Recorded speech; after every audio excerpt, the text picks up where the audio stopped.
امام نے فرمایا جب کوئی کسی مومن کا جنازہ اٹھا کے یہاں رکھتا ہے تو یہ لکھنا شروع کرتا ہے، اتنی دور چلا، اتنے قدم چلا، اتنی دیر چلا، اتنے میٹر چلا، اتنے گھنٹے چلا، اتنے منٹ چلا، اتنی سیکنڈ چلا، اتنے لحظے چلا، اتنے دقیقے چلا، یہ لکھ رہا ہے۔ اب وہی جنازہ، اب ہمارے والے تو یہاں والا دے کے بھاگ جاتے ہیں نا، آدھے یہاں والا نمبر ہی نہیں آتا، انہیں پتہ ہی نہیں کہ اصل مزہ یہاں والے میں۔ اب وہی جنازہ اٹھ کے آ گیا ادھر، جب یوں گھوما یوں تو جنازہ یہاں آ گیا۔ اب یہ تو برائی لکھے گا، وہ بیٹھا ہوا ہے، وہ لکھ ہی نہیں رہا، چونکہ چغلی کرے، اب تو اچھا کام کر رہا ہے، لکھے کیوں؟ وہ بیٹھا ہوا ہے۔ اللہ فرشتے سے کہتا ہے بیٹھا کیوں ہے؟ لکھ۔ پروردگار لکھوں کیا ہے؟ غیبت کرے گا تو لکھوں، اناد لکھوں کرے گا تو لکھوں، چغلی کرے گا، اللہ فرشتوں تو کہتا ہے لکھ مت، مگر خالی نہ بیٹھ۔ اس نے کہا لکھوں بھی نہ اور خالی بھی نہ بیٹھوں، کیا کروں؟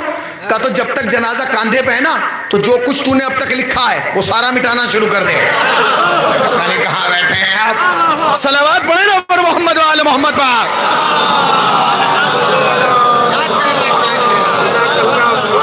بولیے آپ بھائی، جو تو نے اب تک لکھا ہے وہ، خدا نہ خواستہ ایک صاحب کو کینسر ہو گیا۔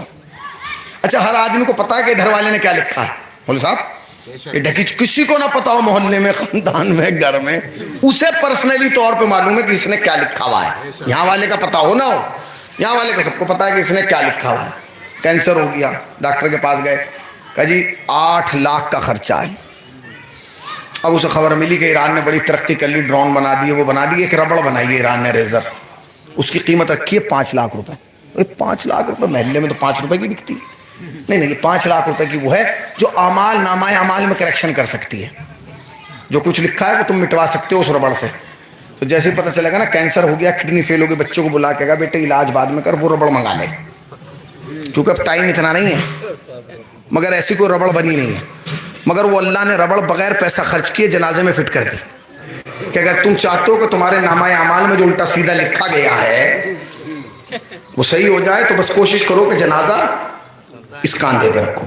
جتنی دیر اس کاندھے پہ رہے گا تمہارے نامہ اعمال میں جو غلط لکھا گیا ہے وہ مٹتا رہے گا۔ مگر اس کا بھی مس یوز ہوتا ہے مولانا۔ ایک جگہ میں نے مجلس پڑھی بہار میں، 3 دن کے بعد وہاں انتقال ہو گیا۔ ایک صاحب تھے، انہوں نے جنازہ پہلے دیکھ یہاں سے پکڑا اور قبرستان تک چھوڑا ہی نہیں۔ اب لوگ کہہ رہے ہیں چھوڑ دے، کہا نہیں چھوڑوں گا۔ ارے بھائی ہمارا نمبر۔ جب جنازہ وہاں پہنچا تو پورے گاؤں کو پتا چل گیا کہ سب سے بڑا کرپٹ یہی ہے۔ صلوات پڑھ پر محمد والے محمد، صلوات پڑھ دیں پر محمد والے، سمجھ رہے ہیں نا؟ ایک کتنی دیر ہو گئی مول صاحب پڑھتے؟ ایک اور صلوات پڑھیں پر، جی نہیں پڑھتے کیسے نہیں، یہ مجھے گھور رہے ہیں کہ کھانا بن چکا ہے، دیگے تیار ہیں، ہر آدمی جو ہے، سمجھ گئے نا کتنی؟ ایک اور صلوات پڑھیں پر محمد والے نہیں تو مجھے پڑھتے کتنی دیر ہو گئی؟ 40 منٹ ہو گئی نا، ابھی 20 منٹ میرا پرسنلی حق ہے، صلوات پڑھیں پر محمد والے۔ ہاں تو اس نے اب ہو گیا، ہر چیز پہ جزا مل رہی ہے، ہر چیز پہ جزا مل رہی ہے کہ نہیں؟ بھائی آپ نے جنازہ، ہم یہ سوچ رہے ہیں کہ ہمارا احسان ہے کہ ہم نے اسے قبرستان تک پہنچا دیا، اس کا احسان ہے کہ اس نے ہمیں آفتوں سے بچا لیا، ورنہ بھیا دنیا میں کوئی ربڑ نہیں ہے جو نامہ اعمال کو صحیح کر دے۔ مگر اگر تم نے کاندھے پہ جنازہ رکھ لیا تو تم جتنی دیر جنازہ کاندھے پہ رکھو گے فرشتہ مٹاتا رہے گا، اور فرشتے کی مٹانے کی سپیڈ ہمارے سے زیادہ ہے۔